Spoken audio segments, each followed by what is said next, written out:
Hello, life groups, and it's really an exciting opportunity that I think we have to evaluate our faith. Last week we journeyed around the principle of what is faith and that your faith matters. I hope you really enjoyed your group discussion. I hope it challenged us that faith isn't a religion or faith isn't a religious, but that we all apply faith. The question really is whether you in your life and in all aspects of your life have decided to lean your faith onto Jesus, to trust the Word of God, to trust that He is the resurrected Son, and to trust Him in your life and your life journey. So I really hope that it helped to really unpack what faith is. This week we're going to talk about faith when life falls apart. It's definitely, I think, a topic that most of us are potentially one time in our life are grappling with. When everything just falls apart. Or when it just doesn't seem like things want to go right. And for you as leaders and for you as a group, I think the essence of what you will see in the material, and we're focusing our discussion today on Hebrews 4, verse 14 to 16. And in this text, it's quite important to highlight and to see that Jesus, whom is our high priest, a priest is somebody that steps in, that governs, that judges, that speaks truth, and steps in the gap for your people, and actually intervenes between God and the people. And in the Old Covenant, that was fundamentally the role of the priest. What we see in Jesus as the final high priest is that He paid the ultimate price. So there's no need for us to come and bring sacrifices. In the Old Testament, in the old days, people feared their God. They approached their idol, whatever their God they deemed to be, with fear. We fear God in reverence, but that reverence is based on the holiness of God and the love of God. But Jesus then stepping in as the intermediary, stepping in the gap for us so that we can actually face and approach God with confidence. So in this principle and in this questions that you're going to work through with life falls apart, I think it's important that what comes out of the text and what the writer of Hebrews is highlighting is that Jesus gets it. God gets it. God understands our suffering. God understands when we battle and our weaknesses. So I want to encourage you to really step in and lean towards whether you trust that Jesus truly understands. Now, Jesus in Himself, has experienced persecution. He's been trialed by the enemy, the devil. He's been tested. He's been falsely accused. He's been denied by His best friends and the closest people.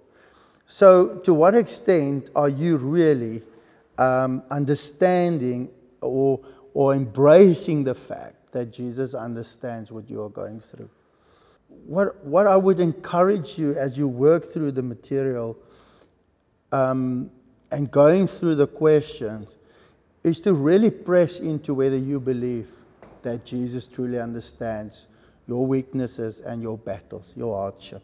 Whether that hardship and whatever that hardship might be, it can be the loss of someone close, it can be a broken relationship, it can be that you are battling with depression, it can be that sickness or something that you are challenged with, or you might be facing, given our economic climate, job loss.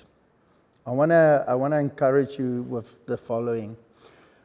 Why faith and why this is so important for us is religion often gives cliches, answers. And I've been talking to people, and I'm so sorry that we have made the hope that we have in Jesus what it's not by giving cliches answers. Oh, you need to pray more.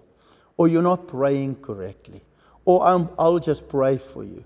I think we as a body, as a followers of Jesus, like he has demonstrated for us, like he has demonstrated his compassion for us, we need to show more compassion. It's not about cliches, statements, or verses we quote from the Bible. The writer of Hebrews shows us that the compassion of God, the compassion of Jesus, understanding our challenges, understanding our weaknesses is critical. I want to encourage you to work with this principle. Faith is a bridge. It is not a wall.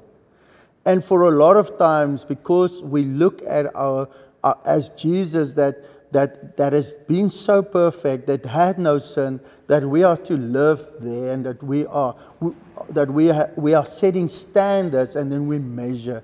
And in that process, we feel that life is too hard.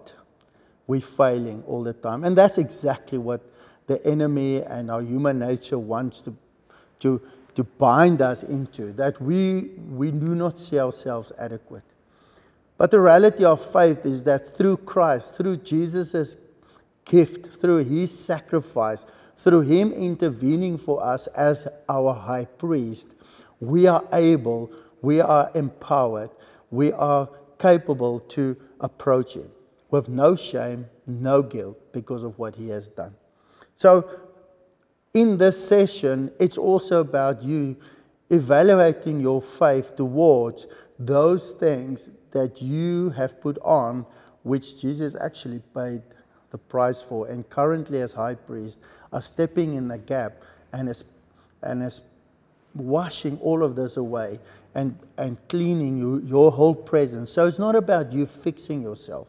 It's not about you making yourself right. It's about you and me fully approaching with confidence the grace of the Father. Yes, God equals grace. And do we really fully understand by faith that we can enter the throne of grace? So I want to encourage you to work through these questions, to work through your place of understanding that, yes, amidst persecution and amidst hardship, that our final hope and our total hope is in the fact that our Lord Jesus Christ has endured all of this hardship, has compassion for us in the hardship, and in front of the Father has taken and broken that veil, broken that guilt, that we can live a free life. So by faith, I encourage you to embrace this notion. Come as you are. Come as you are to the throne of God and approach his room, approach him as your Father in the fullness of grace. Enjoy your discussion, have fun, don't get too serious, be truthful, be practical, and trust also Jesus in one another as you engage in the questions. Have a wonderful session together.